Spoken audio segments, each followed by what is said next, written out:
Il y a président ya Guinée équatoriale la Bengizaki Owerasson et Ferregola d'otine pena jet privé et na Kinshasa à un aéroport international ya Njili et rozoba mission tout il y a jet set puis ba mission tout ya wenge musique à maison mère mais suspect c'est ça makasi tout biso tout ba fan ya ba nzoyi ba golo to ba nantondo c'est la ba photo. Oui, Ranson a fait ego là-bas quand ça photo na kati avion. Mais tout le monde ba mission, na moni ya Blaise créateur ba quand na ba Dinara, na ba Jenny, mais tout zeli photo ya oui Ranson a fait ego là tout le monde na kati avion. Bon, on est assuré. Oh, il y a encore débat de quoi Macandaire TV officiel. Bota la biso kuna ba star nous soit na biso kuna poser la biso. Tout aussi mal la biso soutenir la biso. Macandaire TV officiel. Bank Senga lobi aluka producteur ou a produire or tsepena mbonage a rotambola dans l'espace da concert wana wika bank singa ngape na banga ki fort na bivia linga enseigner biso kisito nini magie tonderi na banga makasi o rotambola dans l'espace na ndeni on a retaba singa est-ce que Michael ando tsaba singa bon to koyeba ngo po vie na suka nango alobaki yemoko formule wana yemoko nda yebiongo donc na ebite vie a tsaba singa te mais a rotambola dans est-ce qu'on ngana yo na bato ba otala biso bazo s'étonner jusqu'à présent vieux Félix Oisier Kalingo c'est la biso nini po atambla dans les bonnes intimidations ba parole bon ba raté pe poto moi trop temps ba so nga poto faut ba sa maka mobo ba na poto ba comprendre que ah to zanga e bato est-ce que ma mbayo sala donc vieux na ebite vieux avandaki na Janet Jackson ndapesaki ba prise wana tondeni bon to kotala kaka so akokoya tabuka loboko bo ya karateka tamzu. Et n'oubliez pas de s'abonner sur Macandaire TV officiel. Vous s'abonner massivement. Yanga yo bino Orfika yembe ma ba Macandaire alela bino fort. C'est la mingi ko pakselanga bébé nyarko so. Sans toi. Bonjour à bonsoir, Nabalanditou, il y a Macandaire télévision officielle, donc voilà, ça dépend de l'heure que vous allez me capter. C'est votre humble servante Orfika Yembe, autrement dit Maman Macandaire, Lady Gaga de la presse congolaise. Dans mon émission découverte, Néné Sabino Kebo Messana de longues jambes, pour Nganaye, et ça Dieu d'en faire Dieu. Meilleur Dieu à 2021 au Batutu baso préféré Balanda émission photos zilango trophée to betelango c'était parce que eza analyse to ça intelligemment sans ma finga to finga raté to so la vérité yango mona so tene ba émission na biso il y a plus de j'aime que de bateau ba boy émission 10 lacs il y a plus de lacs que de 10 lacs donc voilà. Donc na sengi na bato ba Rolanda biso bo s'abonner massivement vraiment tozo sur la actualité bakamutu ezoleka na net bakangaki mutu mutakufaki mutasalaki boye mutasalaki boye abimisaki ba propos mo besepelisaki batute on est là en train d'analyser pour to bongisa nzela biso to bongsela batunde nzela. Donc voilà, je profite à saluer ya Willy Moucheni Code Mondial. Pourquoi pas aussi le Cyprien Tchabou. Le Cyprien Tchabou, président ya diaspora. Non, président ya diaspora congolaise de Kenya. Voilà, abaki to rectifier côté wana, to benga président ba jeune to diminuer. Donc président ya diaspora congolais na Kenya. Voilà. Pourquoi pas aussi à Katika Mbe Patrick Mbe depuis l'Angola et là je vois aussi Ricardo Badive, Vokama Kengo, Émilie Bumbu, toujours présent, ingénieur Valdano Kawasa, toujours présent. Derrière la caméra, là je vois Bedel ou Afima, Abiso Kitoko, ou Asala Kebatubalou, l'Abiso à travers le monde entier, Batouba Finga Mombutu Nanga ou à travers le monde entier. Je suis avec des longues jambes que je dis. Hey, mon vieux John Batoumeni, sans oublier mon vieux John Batoumeni. On doit parler de l'actualité. Tout le monde souhaitait Adolphe Dominguez mes condoléances parce que moi j'étais malade pour assister à ma tante. J'ai vraiment tenté d'éviter de longues jambes. Yozala qui peut porter parole. Adolphe Dominguez, mais tout le monde a que ma tante. Je dis d'abord bonjour à mon invité de longues jambes. Bonjour Orphi KMB, bonjour aussi Nabatoutou, Batal Rabiso partout à travers le monde, ma grandeur. Et puis merci à Madjegan, la reine de l'internet, Maj, maman qui pas vite, Manik de John le 31, te fête anniversaire et mère le 31 juillet. Puis Yazarabakangana, moi, mon dernier fils, J Junior, donc il y a les 27 mère le 31. Et les gars, vraiment bien ma casse. Et puis merci Nabatoutou, oh Bazotsa, Bastati, Napoto, ouais, c'est un lobelango pena long jambe, Bazotsa Stati, il y a Massasi Kalikile, Manik de John, place des Olaxake, Azarapena, donc tant que mes camarades bon mes gars moi réserve parce que Ramakambupo mokili na minute tombe zaka masasi calculé donc bientôt awa to ko ta studio pour na usanze mboka moko Manik de John azoyemba masasi calculé donc batu bako comprendre maintenant déjà ngozo kende et puis merci beaucoup à mon vieil Willy Mouché Nico Damboka ndeka na bako changer ta mboka ne ba changer code jamais à ta régime quoi merci pour la geste vu dans ça lenga bien na monio so en face na monaki moi kala et ça libère et puis merci beaucoup na Yagoroti Louvoiso mami Yagoroti Louvoiso na PC Mbote en Allemagne pourquoi pas Aristote Madel et les beaux garçons de Bruxelles na moni sous bourgeois Chantiga Songo ex non commet espace la gentillesse on va venir ngai et puis ya babimboli agence Badem donc ba question ça yo ba réponse ça nga to analyser parce que oza ba merde yo pour les moments donc so tozi trophée na okamo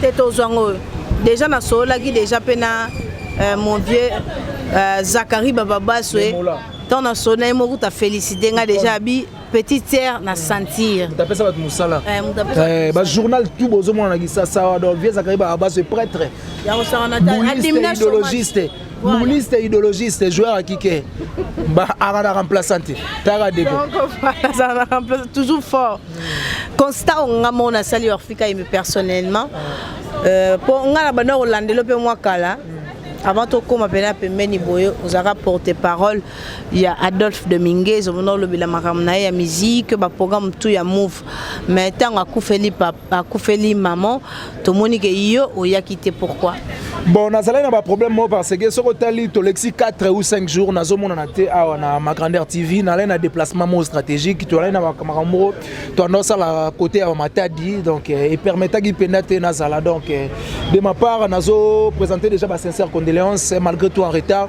à mon vieux Tassis Clay Singapakebo on a fait nanga donc on habite Tassis Clay donc c'est que moi on a parlé Singapakebo fait nanga Adolphe Dominguez des grands sapeurs de tous les missions congolais tout père de mère Nabiso en tout cas vraiment ça li pas si ndeka balobaka nzambe ya pesaka yemo pas zui donc moyen ko baksalika mususu likolo nango ezate parce que bible lobi na ba circonstances nyonso to kumisa ya to la linzala nzambe ezwa lokumu ato kufeli nzambe ezwa lokumu donc to pesi vraiment ba sincère condoléances na part nanga et puis équipe mobimba ya ma grandeur na ve nanga Tassis Clay les grands sapeurs de mon pays donc absence nanga est justifié par rapport à voyage moto aller na Matadi donc c'est un peu ça voilà souvent balobara artiste souvent ba fan ya musique ceux qui artistes musiciens a koufeli membre mo ya fan balobara aller mutu na famille pour ça la succès pour tout le monde peut venir na biso Adolphe Dominguez depuis kaka wenge kufa vient na biso pe na moi pe succès na pende c'est kufa est-ce que maman na nenga kufi bongo et ça pour appeler la liste pour la dernière fois ton ndengani non je ne pense pas ya linga mère na bono makasi po ya za mwana suka voilà mwana suka chez bango donc combo na ena no ya bien à part Adolphe Dominguez vrai combo na c'est bébé vrai combo na bébé mais na vanda na itu wana fait na ngai bébé oyo vanda chez na palais bébé vrai combo na prénom na c'est bébé oh donc yaka mwana suka balengela ke na fort aller la mère na bango fort yaka er moto ko fane boy azo benga mère na bango elle pe biseti donc ye arane bongo donc na sûreté que yako sala ma mo ba jar wana ezaka ke nzambo apesa ka yenda zui mais pièce contre pièce ezo beta ezali ezo beta pièce contre pièce ezo et ça la bien parce que à côté nini te to lo ba vérité on est confiné. On est confiné, oui, mais il y a des concerts qui se produisent. Mais c'est bon, bête, il y a des gens qui Lubumbashi. Ah, bête, on va Lubumbashi, Misu Bakegutu Bakenya, Banini, mais et ça que album ezo bête maintenant nous basons on va retomber à voyage. Tout peut s'en autant beaucoup mon a voyage. Quand on le mot ça, ce qu'on vocal à compte pièce par pièce. Nous avons moment quand on lance qui chanson officielle à lancer qui n'a Eza love eza amour bon on a aimbela yango les boss Eric Mandala le docteur des ignorants on attendait ni on fait nanga Tassis Clay Singapakebo les grands sapeurs de tous les missions congolais on a fait nanga on attendait eza love mukolo chana chef na biso Migile ni Guilain Tempo mokolo chana donc ezo beta na barado tala ngana na ebion na ebion nde osapena mwana boîte yo ndaka boîte pas seulement mwana boîte mais nazo yo kango na ba radio nazo landa clip nango na ba TV oui vraiment ça féliciter Adolphe de Migues avec Wenge Tona continuer kaka et osala bien ba programme to repesa ba programme pe ba production sur les ali l'agenda agenda événementiel la biso avant to fongolango avant to fongola événementiel la biso to fongano parenthèse par rapport à Manik de John Bakanga qui est pas 7e bagarre c'était vraiment dit à quoi tout le monde 7e bagarre à Kangisi Manik de John bon et ça par jalousie parce que Manik de John a salagé mission à lobby la duchesse a l'obagi vérité a na droit ya ko senga pardon à s'excuser mais bango tam susu bazwa ki ngo bienté a fundi Manik de John et puis voilà mais abimagi déjà à l'acte bon casa général et puis succès mikolo ndenge zaleli yango bat bazoluka ba étouffé mais malheureusement yemo utolo ba rapédé ba sala ngona njora siko ya Manik alors lesbienne to fait ara lesbienne pardon yena njora good ba wela basi force opende ni sondeni bon wana Manik tenda lobiango donc bango na bango siko ba créer potopoto par exemple Kisinjo a kangisi était tant il y a le bail buzoba pour na kombo à Kisinjo mais il kangisa Manik bon ba yebani ba wela basi ba ko kangisa ndeni so akangisi moi sina bango ko bimisa malheureusement so peut totalement bien na to bokena la police ba ko kangisa na ba ko lo babaza mibali to basi baza double DD non c'est ça passe à Congo na zo ça $20 20 000 donc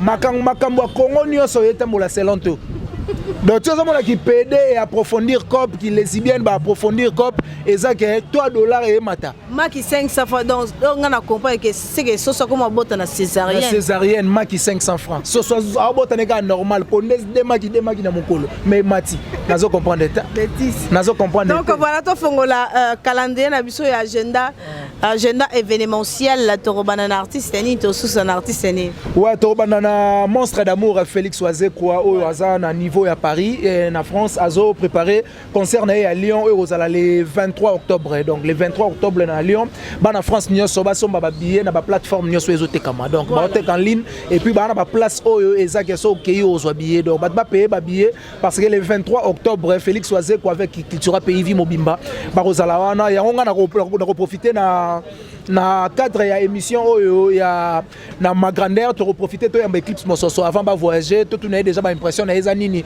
et puis à sentir déjà nini et puis les kandeni donc obi que VOAZ quoi tout c'est là moi commenter mon ka bank senga lobby aluga producteur ou reproduire or tu peux n'embonager à retambola dans l'espace d'un concert on a vu ka bank singa ngape na banga ki fort na bi via linga enseigner biso ki sitonini magie tondeli na banga makasi o retambola dans l'espace na ndeni on a retrouvé basinga est-ce que Michael a andor tsa basinga bon to ba ngo po vie na suka nango alobaki yemoko formule wana yemoko anda yebiango donc na ebité vie on tsa basinga te mais a retambola derrière ce qu'on ngana yo na bato ba tala biso bazo s'étonner jusqu'à présent vieux Félix Oazé kalingo c'est la biso nini po atambola dans les bonnes intimidation ba parole bon ba raté pe poto moi trop temps ba zonga poto faut ba sa maka mobo ba na poto ba comprendre que to zanga e bato est-ce que ma yo sala donc vieux na ebité vieux avandaki na Janet Jackson ndapesaki ba prise wana tondeni bon tokotala kaka so akokoya tabuka loboko boya karateka tamzu pas ko sala on ba kikiai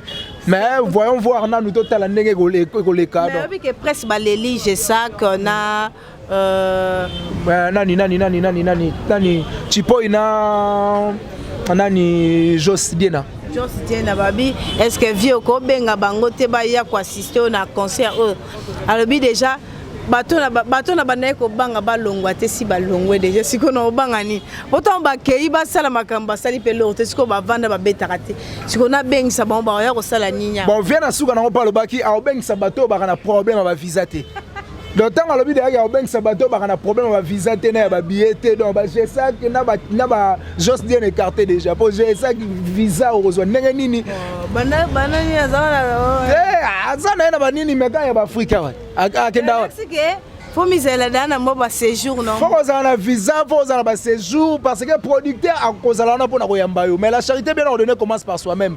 Yo mo futa na date des jours mo ya flats après o Golanda na ba futa là. Ce qu'on va te le voir ba je sais que na ba juste dire na ba problème il y a ba visa déjà. Donc ça passe il faut oser quoi sur sous passeport ba ke no sous na nini kuna ba salo test à corona donc makambe belo o suisse mutu. Ya li bato de ba na ba test à corona yango lo baki papa chéri moto pamba ye gudu alonga mamba visa hérité watana be moto na tembe makamba visa longa donc bango ba Fabrigas Maestro donc bango ba ça parmi bato ba rosa déjà parce que bana ba problème ba visa. Est-ce que tout le monde a fait présence à Kofi Olomide po si ba yoka na bango hein?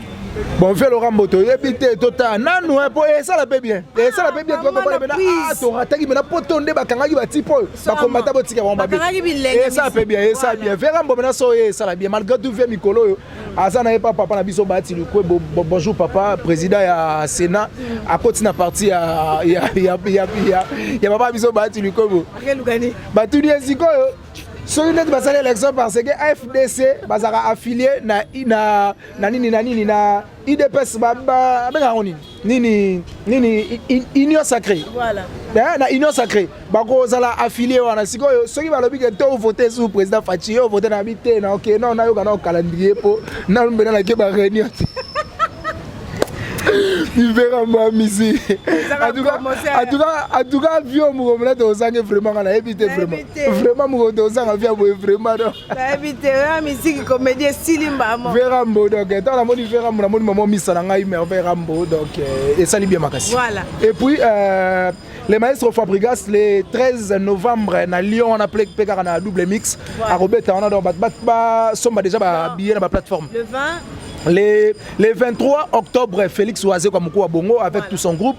Et puis le 13 novembre, Fabrigas Maestro, on a Villanova Mobimba. Barosala, on a double mix. Donc chaque vendredi, bah répéter Salama en direct. Donc net il est mardi, bazo répéter en direct. Donc bah quand on a page Facebook naie et puis bah quand on a Instagram naie, bah quand on a déjà répétition en direct. Donc na ça soir. Et puis Héritier Watanabe 2022 na Zénith na Zénith donc Héritier Watanabe na Timwata Mobimba na 2022 pe ba en France wana donc ba fongola bena nzela poto ba fongola nzela poto yo na senga madame Corona tika bisoko yo ala ga boton ba conseil lingo beta bozongi tika bisoko et puis le moment ba combattant vraiment to lebela makambo ngo po to ba conseil bandi ba combattant mona pe ba yena ba désordre ba combattant to ba ga ve boketu po vie boketu ne kolo kopo Vestir bajo kofi et puis ba musicien o basaka na poto ndire bango pe basafilia na groupe on a ba combattant ba o basala o wenge pousa na to sa sonini o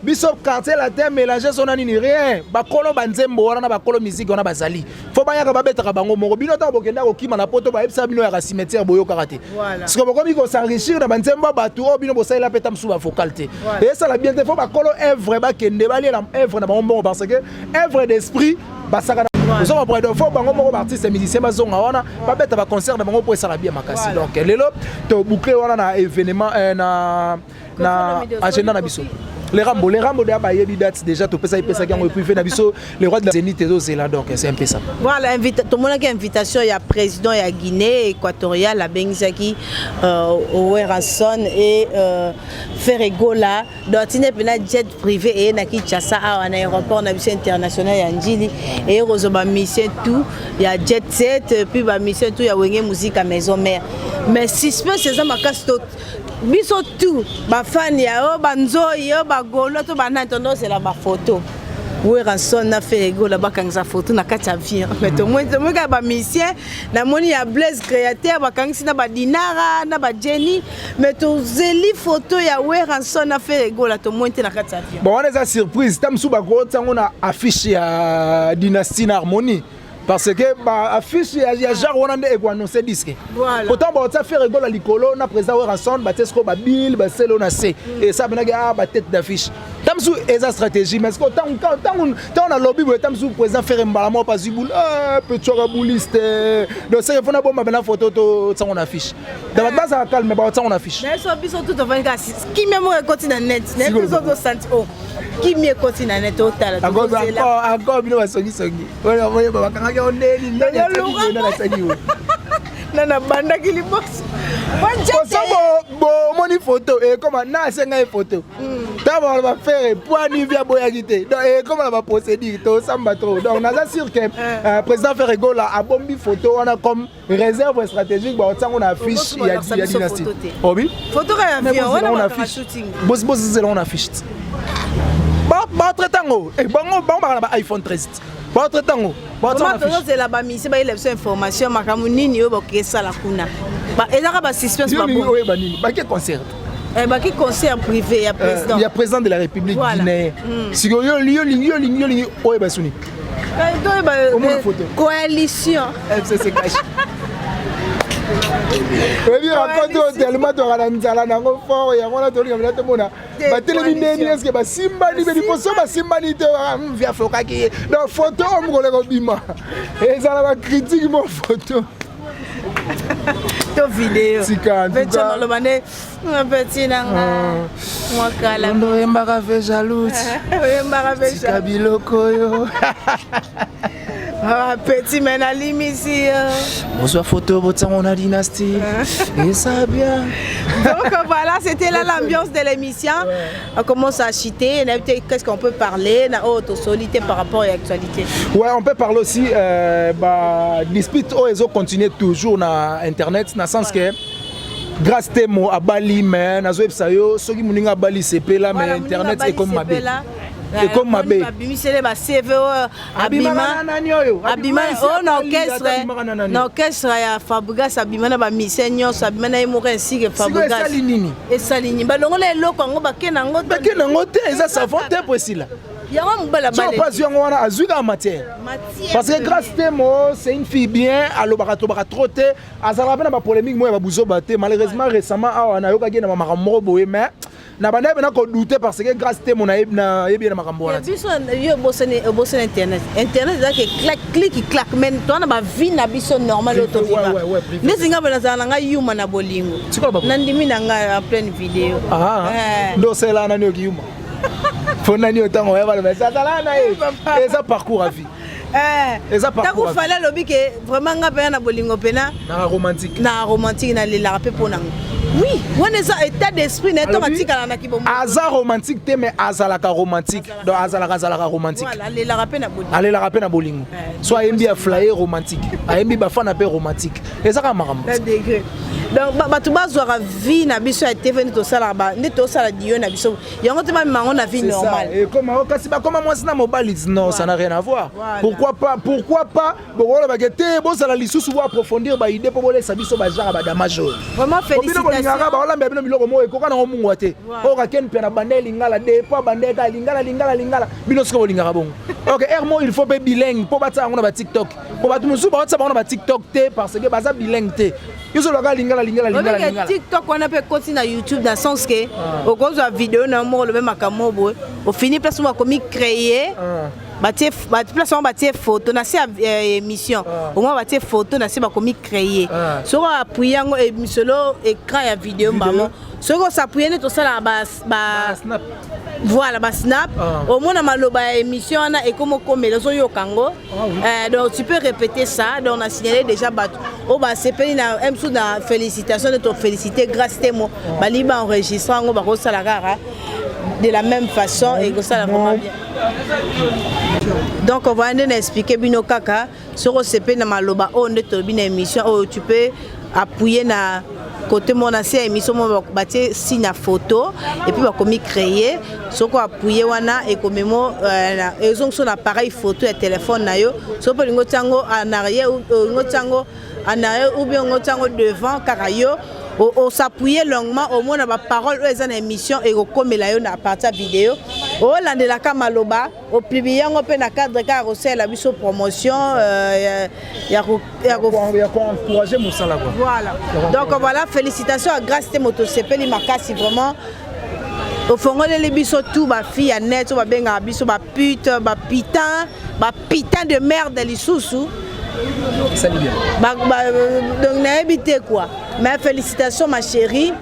Ba la po biso pede fongo la biso banzela ba la bota makambo belé fongo ba voyage ba na ba bima mayele ndeka yo mo za mayele ba français moi trop na sepeli trop vraiment na sepeli makasi na eu impression par rapport à Grâce Temo. Oui, Grâce Temo, félicitations, c'est une fille bien, elle sera bien, elle sera très gentille, elle sera très doux.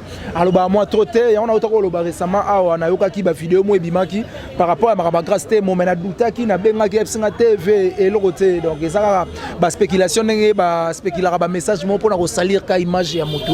Donc ça n'a rien à voir ngai na ba vidéo donc ça ba base na mo bazo créer donc Grâce Temo, j'ai dit bravo kende wa bota bana vanda bena na libala zala moi simo malamu pour na papa et puis papa zala mo bali malamu pour na yo bo ça la foyer en tout cas ça la fierté à YouTube. Et ça la fierté à YouTube, on va la siko basi à YouTube ba obala. Et ça li bien parce que ba benga bino basi à YouTube, biso mi bali à YouTube. Donc ce qui biso na bino tozo bala kato kendaka wa et ça va bien parce que elle est moi si à libala. Mais rosa non ni so balité en tout cas zéro. Zéro donc merci beaucoup. To bala kaka. Ata za bien te bala kaka. Yo mo comme c'est bien ba les bourgeois bazar ba docteur Hakim bazar. On sait les mafuta mo peut tenter salami ba salé peu bien et ça la bien donc merci na Orfika Imbe ndeka to baraso.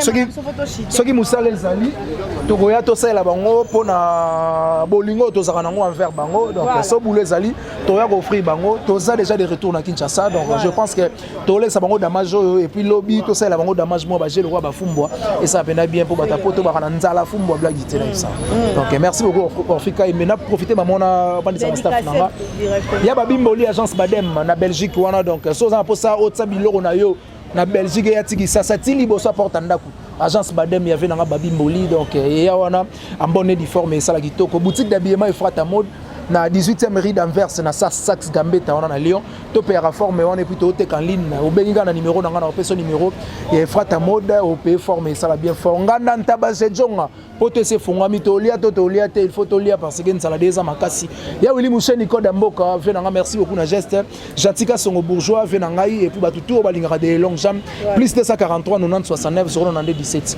plus 243 90 69 017 bat bazo benga ça la bien mutumo benga de na Mali batu pe ya Sénégal bazo benga ça la bien là ça mena que to kota tina ba Afrika poto ya sko to kangisa ngo liboke to beta Congo après sko to e poto et ça la bien makasi Manique de John la reine de l'internet Majegan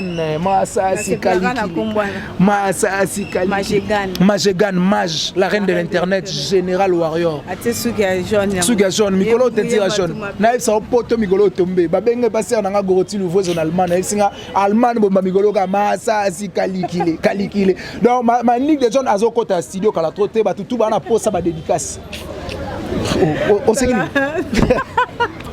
tayemba yo sekini na siko dans Manique de John comme un peu réalité. Ah oui, et merci si beaucoup. Tout le monde a free ce qui Free la merveille. Voilà. Ayemba ça la fait.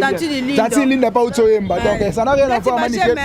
Ça n'a rien à voir Manique pas yemba. Master. Et beta. Et puis m'appelle la barbe babina. Donc générique wana et ça moi le moga il y a 3 minutes international. Massa si tu n'as pas Massa si kalikile Massa si kalikile tout bana pour ça va dédicace to ko ça on na ba piscine na ba plage mer pe na cycliste ba do eza musique to ça on dit na ba piscine mer pe na bien maillot on laver Massa si kalikile ti na piscine mais ça la bien makasi ba tout bana pour ça ba commentaire na ba tout bana pour ça dédicace ba dédicacer ba on na nzembo wana ba bengi plus 243 90 69 017 plus 243 90 69 017 pour na ba dédicace pour Massa si kalikile na ça yo eza 3 minutes to bet sango tina ba trace na ça ça la musique Massa si kalikile tika Manique de John à la reine de l'internet donc voilà le Cyprien Tchaboué le président de tous les diasporas congolais na Kenya le président de tous les diasporas congolais à Kenya voilà le Cyprien Tchaboué donc to pesi bambote puis ingénieur Silvano Valdano Kawasa toujours présent Mikolo na monote na ultima tadi na zawa toujours présent na biga yoso na benga wa présent na ba to o utaka wa bozala ka wapi no yo akalo wa tout près ata na ntili so benga ko mona bini yo ti boza ka wapi po aka na ba chantier belé to ni na ebité Donc voilà, merci beaucoup de longues jambes pour Nathan Nayo. Merci beaucoup. Et puis tu édifié par rapport à ce sujet Nabiso Sololi. Sur ce peu l'émission, au liker, commenter, partager. Ce pour ce peu langote vraiment commenter na nenge oyo lingeli wana et ça la biso bien. Donc voilà, bon s'abonner car l'autre c'est ngabino butumo et bon s'abonner. Et puis s'abonner na manique de John Tokos officiel et ça la bien parce que Moussa les zongi. Merci beaucoup sœur Nanga Goroti Louvozo, en tout cas très gentil. Na bombi caramel, très gentil. Merci beaucoup. Merci beaucoup. Donc voilà, derrière la caméra, vous rappelez quand même. Bedel. Gabriel Mafuta, moto na corona. Il y a na coronavirus. Mais à filmer. Ma filmer. Il y a na corona. Oh ma belle. Ma filmer.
La première fois, qui sont organisation très bien capable de manifestation de l'ES dans l'organisation. Deuxième festation na moko abongo fait ça c'est quoi na aussi na fait c'est quoi Ivan Tumba bana ne ba na la team bazo bina jimbe déjà festation qu'on a dit de ça ils sont sur comme président dans notre camp bana ya bien on va réclamer on dirait ça il y a concert et au moins distance dans lui est-ce que possibilité ni on tient pour la voiture à Lyon ou à la Lyon tant on va dire que soit la Congolais va savoir trop mais vite moi expliquer bien on va les peine Lyon moi trop mais non qui déjà la réclamation pas petit équipement donc comment on a des histoires on va permettre de la voiture donc on peut se concert les amis mais bien sûr disposer la voiture il faut se rendre à disponibilité deuxième question est comme quoi déjà conseil aux autres frère nayo petit frère nayo de colon famille à autre bêta avec un période de combattant, la mort qui va aller, il y a des choses qui sont pour nous combattre. So ils sont sur nous, on va essayer de se faire combattre, on va les canaux bientôt, on se met en là, et on se après on se voit. Troisième question à la maison. Bon, c'est côté générique, toi la confiance. Ok, nous déjà c'est bon, mais côté rumba, la rumba ni moi ici na tobine, tu vois la biso, tu vois la mer. Tu vois bien rumba ni, tu vois bien la, tu vois la chose qui est na batika, tu vois la sécurité avant octobre. Après qu'on en finir, question il y a quatrième si je ne me trompe pas. Quatrième, oui. Quatrième, et ça, autant ça l'émission, on a des émissions à l'eau, au lobby, bah, t'en as pas la matite. Côté sport, côté musique, côté mais jeune frère, Fabregas, tout le monde appelle sur le lobby l'AIT. Parce qu'il y a parmi les 5 jeunes en Afrique, où ça la générique paye, le monde du pays. Mais côté, on a un frère, on a évité de éviter ça. Bon bah quand même éviter à ça la générique moi aussi on a compris un mal et tant que le va faire là-bas la matinée nous recherche merci voilà on peut s'il vous plaît pour encourager les artistes je vais t'arrêter mon moment beaucoup pour les organisateurs voilà il a commencé par féliciter saluer l'initiative et après il a posé les problèmes de la distance entre les centres et les lieux du concert, la salle. Donc ça c'est pour les organisateurs, donc je pense, s'ils peuvent déjà rapidement répondre, Oui, donc pour ton information, Miguel, il y a le terminus de tram qui est pas très loin d'ici, terminus de Messieurs, donc il y a le tram qui passe, hein, il n'y a pas de problème. Et ici, à l'entrée de l'Odyssée, il y a un arrêt de bus, 47. Donc les gens ils peuvent venir en bus sans problème. D'abord, je vous remercie. Et vraiment, merci beaucoup pour le déplacement. Je sais que beaucoup de journalistes sont venus il y a ceux qui sont venus de Paris, Bruxelles, comme c'est le cas de Blaise Wanga.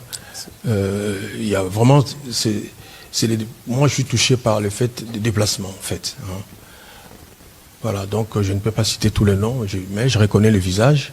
Il y a d'autres personnes aussi que viennent de Toulouse, de Toulouse, Suisse. Non, c'est très touchant. Pour moi, en tant qu'artiste, et pour la première question, plutôt pour le premier intervenant, qui dit qui parle de la rumba. Non, d'abord de la distance. Je voulais compléter. Oui. Donc, pour moi, en fait, peut-être dire c'est un plat de Ghana. Ici, quand ils ont la musique, ils ont la moto de l'Ingi. Donc, on a une cambo de l'Ingi. Donc, et nazaki na master moko azako longwa Paris ti Italie qui est à la Mosnae.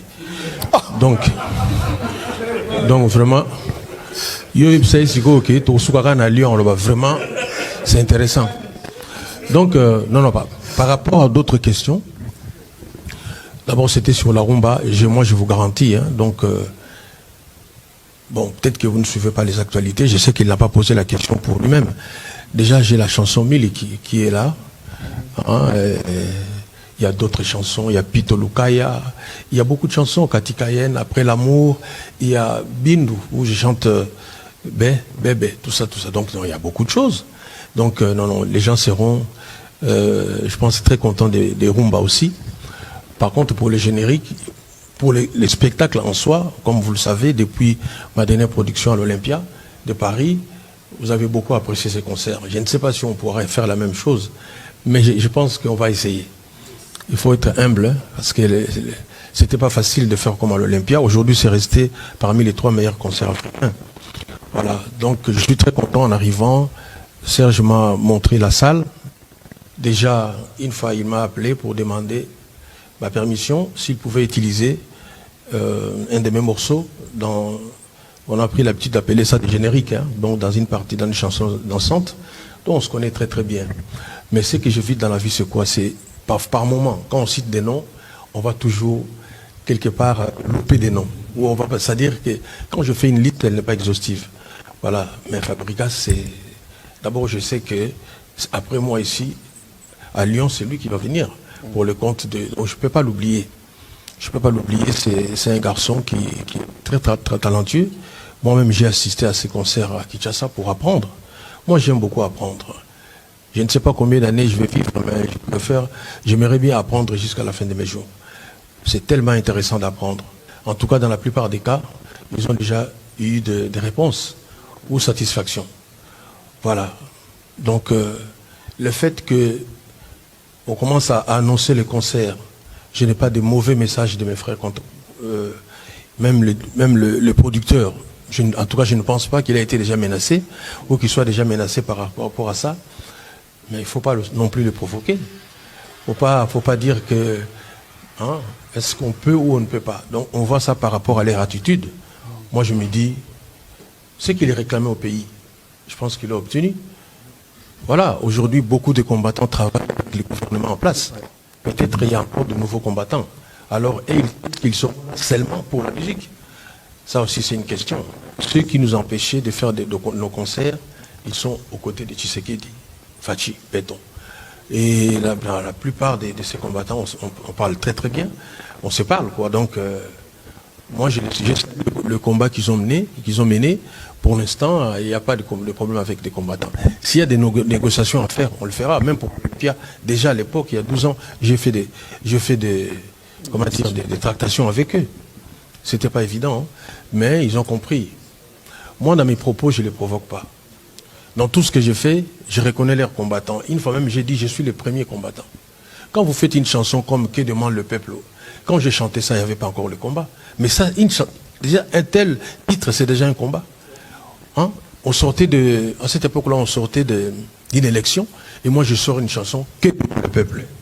Cette chanson était même interdite dans certaines chaînes, notamment nationales, de passer...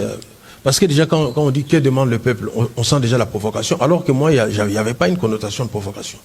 J'ai dit simplement « Que demande le peuple ». Le peuple demande quoi? Partout en Afrique, et en particulier en RDC.